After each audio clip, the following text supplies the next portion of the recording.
Dulu, memegang perangkat bermerek Sony adalah simbol status sosial tertinggi di tongkrongan. Sekarang, mungkin logo itu hanya tersisa di pojok gudang atau tumpukan barang elektronik lama kalian. Sang raja elektronik dunia ini nyaris lenyap di telan zaman bukan karena mereka kekurangan uang, melainkan karena mereka terlalu mencintai masa lalu mereka sendiri. Mari kita bedah tragedi raksasa Jepang ini. Masih ingat masa ketika kaset pita kusut harus diputar ulang menggunakan pensil? Di era itu, Sony adalah dewanya teknologi. Memiliki Walkman yang terselip di pinggang rasanya sudah membuat kita menjadi manusia paling keren satu sekolah. Sony bukan sekedar membuat barang elektronik, mereka menciptakan budaya. Pada masa itu, apapun yang disentuh Sony menjadi emas. Mulai dari TV Trinitron yang gambarnya tajam luar biasa, hingga camcorder yang merekam kenangan masa kecil kita. Mereka memiliki arogansi yang wajar karena memang kualitas produknya di atas rata-rata. Ibarat seorang juara bertahan yang tidak terkalahkan, Sony merasa nyaman duduk di singgasana. Mereka yakin bahwa konsumen akan selalu membeli produk mereka, berapapun harganya. Namun justru rasa aman inilah yang pelan-pelan menjadi racun yang mematikan bagi inovasi mereka di masa depan. Nah, disinilah komedinya mulai. Ketika dunia mulai bergeser ke format musik digital atau MP3, Sony justru mengalami kebingungan identitas. Mengapa? Karena selain memproduksi alat pemutar musik, Sony juga memiliki perusahaan rekaman musik raksasa, Sony Music.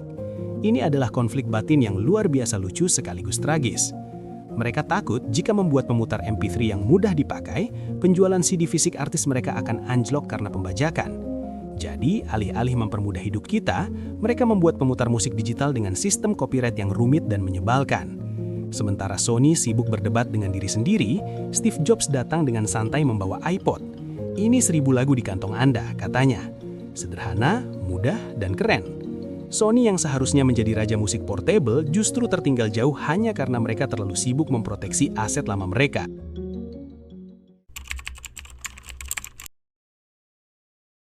Masalah Sony sebenarnya bukan hanya serangan dari luar seperti Apple atau Samsung, tetapi perang saudara di dalam kantor mereka sendiri. Budaya kerja di Sony saat itu sangat terkotak-kotak, atau istilah kerennya silo culture. Divisi-divisi di dalam perusahaan saling bersaing, bukannya bekerja sama. Bayangkan situasinya seperti ini. Tim pembuat kamera tidak mau berbagi teknologi lensa canggih dengan tim pembuat ponsel, karena takut penjualan kamera digital mereka turun kalau ponselnya jadi terlalu bagus. Akibatnya, produk mereka jadi serba tanggung. Padahal, Sony punya semua bahannya.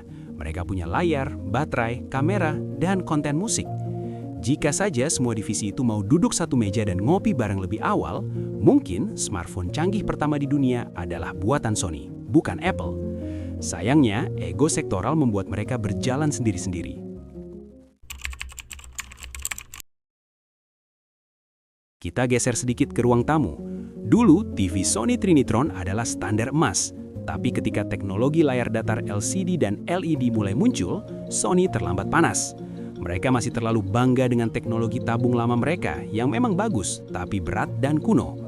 Di saat Sony lengah, tetangga mereka dari Korea Selatan, Samsung dan LG, diam-diam melakukan riset gila-gilaan untuk membuat panel layar datar yang murah namun bening.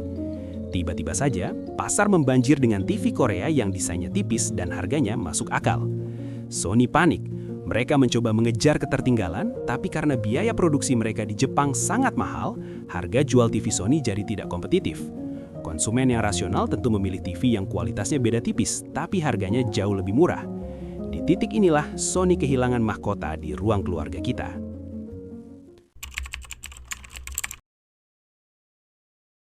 Siapa di sini yang pernah naksir berat sama laptop Vaio? Desainnya memang cantik dan futuristik, tapi kecantikan itu harus dibayar mahal, sangat mahal. Strategi Sony di pasar komputer juga mengalami nasib serupa, produk premium di pasar yang semakin murah. Ketika dunia bergerak ke arah komputasi mobile dan tablet, Sony masih bersikeras menjual laptop mahal dengan fitur-fitur yang jarang dipakai orang. Mereka lupa bahwa bagi sebagian besar orang, laptop itu cuma alat kerja, bukan perhiasan mewah. Ditambah lagi, software bawaan di laptop Sony seringkali justru memperlambat kinerja komputer itu sendiri. Akhirnya, divisi komputer yang dulu dibanggakan ini pun terpaksa dijual. Ini adalah momen menyedihkan, menandakan bahwa Sony benar-benar menyerah di sektor yang dulu mereka dominasi.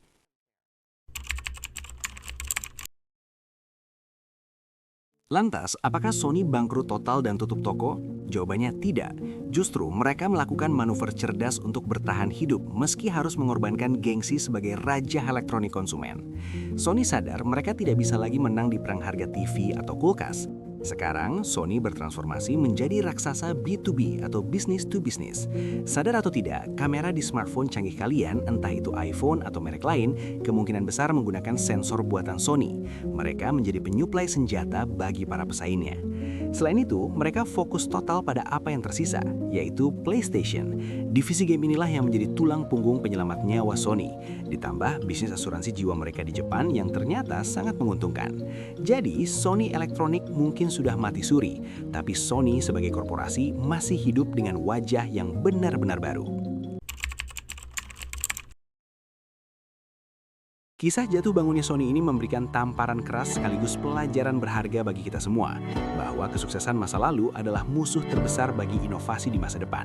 Sony mengajarkan kita bahwa ketika kita merasa sudah berada di puncak dan berhenti beradaptasi, saat itulah kita sedang menggali kuburan kita sendiri.